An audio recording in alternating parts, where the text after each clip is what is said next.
A police officer mockingly tore up the work ID of a black man, unaware that he was dealing with his new boss. This act set off a chain of events that shook the entire department to its core. What happened next left even the most seasoned officer stunned. But let's start from the beginning. On a bustling street in the heart of the city, Officer Brent Wallace lazily went about checking IDs of passers-by.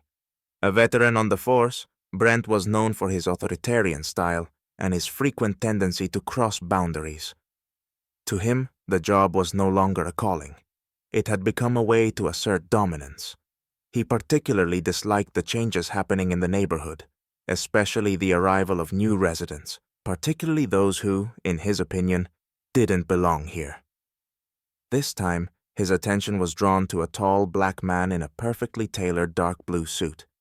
The man walked calmly, minding his own business, yet his confident demeanor inexplicably irritated Brent.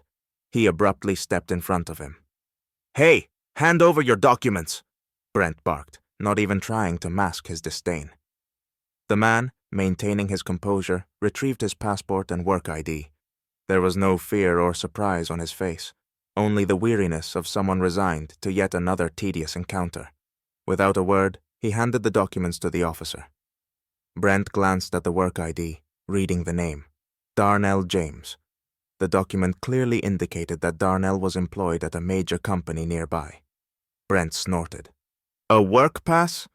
Brent flipped the ID over as if examining it, though his expression was dripping with mockery. "And you think this gives you the right to be here?" Darnell kept his hands in his pockets, looking Brent directly in the eyes.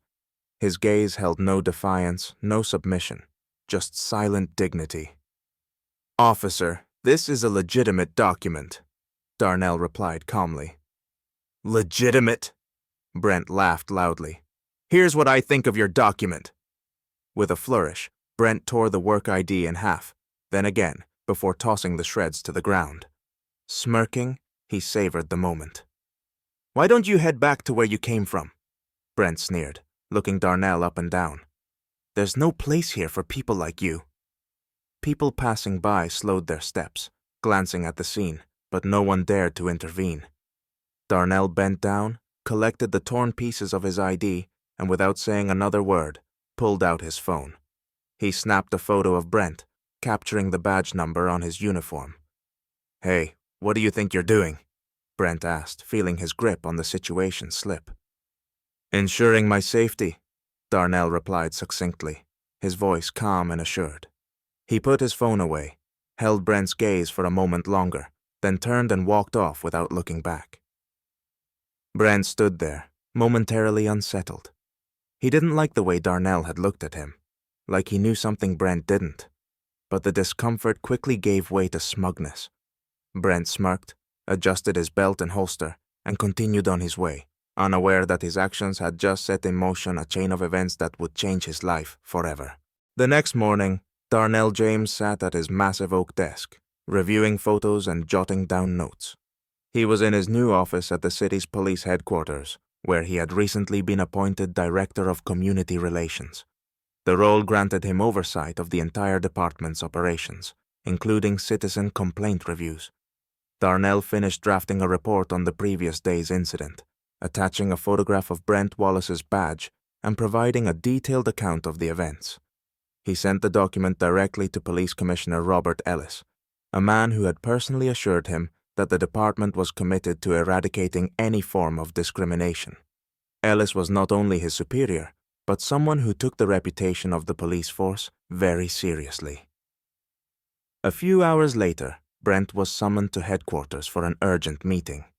Unaware of what awaited him, he strolled into the conference room, greeted by cold stares from senior officers.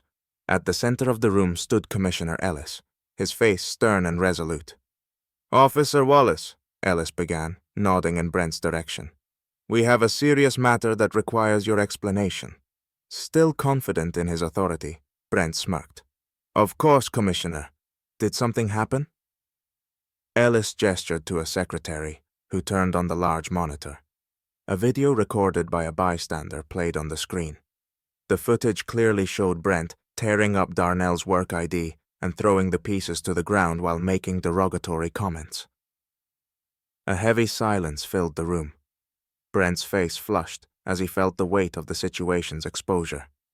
This video, Ellis continued, along with a detailed report submitted by the victim, has already been forwarded to the city council.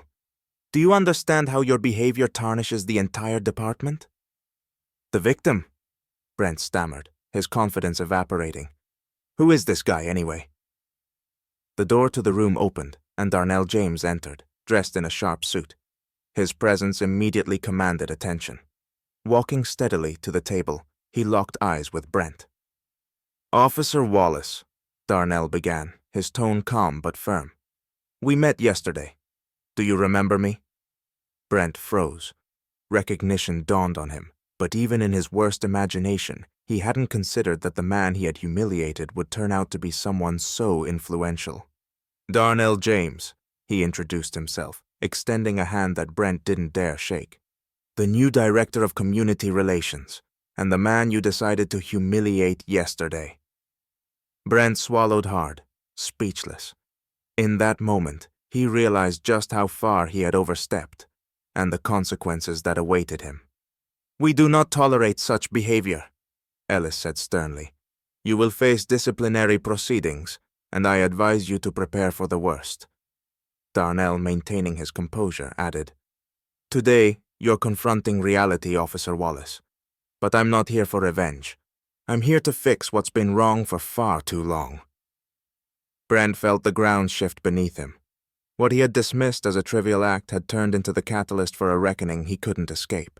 Brent's confidence continued to crumble, but he had little time to dwell on it. Disciplinary proceedings began the next day. To the surprise of many, Darnell advocated for Brent to remain on the force, but made it mandatory for him to undergo bias prevention training. The decision sparked debate among the officers. Some viewed it as a chance for redemption, while others believed Brent deserved to be fired. At the first training session, Brent resisted, responding sarcastically to the trainer's questions, but Darnell, who attended the session, intervened calmly. This matters because lives depend on it, he said. This isn't a trend, it's about trust and safety. The words struck a nerve in Brent, but he continued to deflect. In a private conversation later, Darnell confronted him directly. Do you want to remain part of the problem, or will you choose to become part of the solution? Brent didn't answer, but the question lingered in his mind. During a community meeting, Darnell persuaded Brent to participate. An elderly black woman shared her story and asked Brent directly, What would you say to my grandson, who's afraid to go outside because of you? Brent lowered his gaze, unable to respond immediately. This was the turning point. For the first time, he began listening more and defending himself less. Over time, Brent's transformation became evident. Though gradual, it was unmistakable. The man who had once wielded his authority recklessly began to understand its true purpose, not as a tool of domination, but as a responsibility to protect and serve with integrity. Months after the incident, Brent had changed so profoundly that both his colleagues and local residents took notice. Working under Darnell's guidance and participating in extensive training had forced him to rethink his role. Instead of relying on control, Brent began focusing on trust and dialogue. A pivotal moment came when Brent was assigned to oversee a community engagement event. Darnell suggested that he personally lead a discussion with teenagers from a local youth center to talk about their experiences with the police. Despite his initial nerves, Brent agreed. At the meeting, the teens shared stories of injustice and fear. One of them, 17-year-old Jaden, spoke up. The police aren't for us. All you do is scare us. Brent paused, visibly processing the weight of Jaden's words. Then he replied, In the past, I might have been part of that problem. But I'm here to understand and to fix my mistakes. If we don't start listening to each other, nothing will ever change. His words were heartfelt, and for the first time, the teenagers felt that someone in uniform truly heard them. Meanwhile, Darnell spearheaded reforms within the department, implementing new behavioral standards, increasing accountability, and requiring mandatory training. Brent became an active participant in these changes, advocating for them among his peers. He even proposed creating an anonymous platform for residents to file complaints about police misconduct, ensuring that people could feel safe reporting their concerns. The culmination of these efforts came at a City Council award ceremony where Darnell delivered a speech. He highlighted Brent's transformation as proof that acknowledging one's mistakes can lead to meaningful change. After the ceremony, Brent approached Darnell. "Thank you for giving me a chance," he said. Darnell smiled. "Change begins with self-awareness. You've shown that you're capable of being part of the solution." Brent's journey became a powerful example for other officers. His transformation demonstrated that genuine effort and the courage to confront one's biases could overcome even the deepest prejudices.